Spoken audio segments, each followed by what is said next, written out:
101 Steps to a Happy Relationship. Number 91. No place for abuse. Regardless of how much you love your mate and believe in who they are, there is never an appropriate time for abuse, whether physical, emotional, or verbal. If your mate shows aggression or any form of abuse toward you, seek counseling for both of you immediately to try to work through things. If your mate refuses to go, even if it is hard, leave. First is your safety. Second, it is possible for people to learn ways in which to manage their aggressions. If this is the case, the life of the relationship has a much better chance of surviving. Number 92. Open your eyes. Do not drive yourself crazy with this, but take notice of how your relationship is going. Open your eyes and take stock of what is and is not working in your relationship. Are there definite things missing or definite problem areas that need to be worked on? Think about it. If you invest in the stock market, you pay attention to what is going on so you can make changes if needed. Your relationship is far more than the stock market but requires some of the same strategies. Number 93. The grass is not greener. Too many times, people get tired of working on the relationship they are currently in and feel that by moving on to another person, they will find greener pastures. This is just not the case. What happens is when you move to another person, things are fresh, new, and exciting, just as they were in the beginning of your current relationship. Within time, that relationship will also start experiencing differences and bumps in the road. Unless you are being abused or your mate is doing something illegal or completely irresponsible, perhaps the efforts you would put into starting a new relationship would be better spent fixing the one you have. Number 94. Start a journal. Keep your personal feelings and discoveries about your mate in a journal.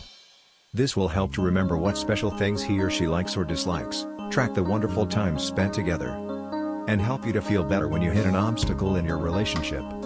When things get a little tough, refer to your journal and read through all the terrific emotions and time together and you will find plenty of reasons to make things right again.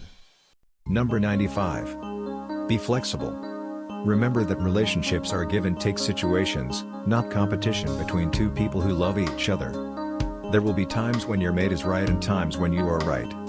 When you feel the conversation getting a little on the edgy side with each of you trying to hold ground, do not forget that there can be many ways to accomplish the same task. The result is that each of you might learn something new from the other person. Put your heads together and do what makes the most sense instead of battling for ownership of the solution. Number 96. Cut out the excuses. A major turnoff in many situations, not only relationships, is people who have an excuse for everything. Forget that. Do not make excuses in fear of your mate not liking, loving, or respecting you. Be yourself, and if you messed up with something, just admit to it. Say you had promised to make dinner, got home exhausted, and just did not feel like making it. Do not tell your mate, "I had to work overtime." Be honest and say, "You know, I got home after a busy day and I was too tired." What sounds better, Chinese or pizza? This has taken you out of the situation of lying and reconfirmed your honest nature to your mate.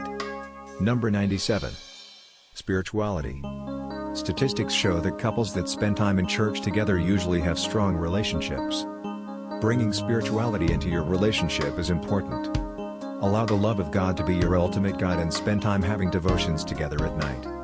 If you are just starting out dating, religious preference may not seem like a big deal at first. But soon into the relationship, it can be a big trouble spot. Make time for God in your life and consider dating someone who shares the same faith. Number 98.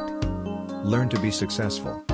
Many couples are starting to go to counseling or relationship or marriage classes much earlier in their relationship, rather than waiting until after the marriage is in trouble.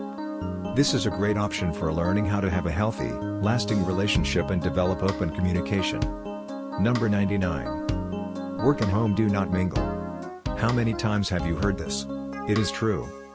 While sharing experiences about your day with your mate is perfectly normal, living your work at home is not.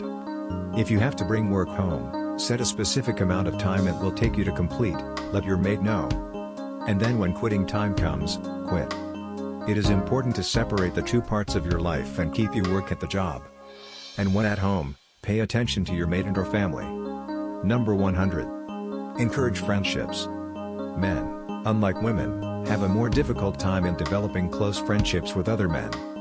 This is a natural part of life, and while they may have some buddies from high school or college that they see on occasion, Rarely do they set specific time aside just for friends. Men and women both need an outlet outside of the relationship where they can just let their guard down and have some fun with the same gender. As your mate makes new friendships, encourage that growth and show 100% support. Number 101. Confidentiality. Women are usually blessed with the gift of gab, making it easy, sometimes too easy, to talk to other people. Keep information shared to you by your mate in 100% confidence. Unless they have told you of a crime they have committed. They are confiding in you and placing full trust in your relationship. All it takes is one time of spilling private information for the entire relationship to suffer. As you can see, relationships take work. However, with the right attitude, a lot of hard work, and some unique ideas on how to make it successful, couples can have a strong, lifelong relationship.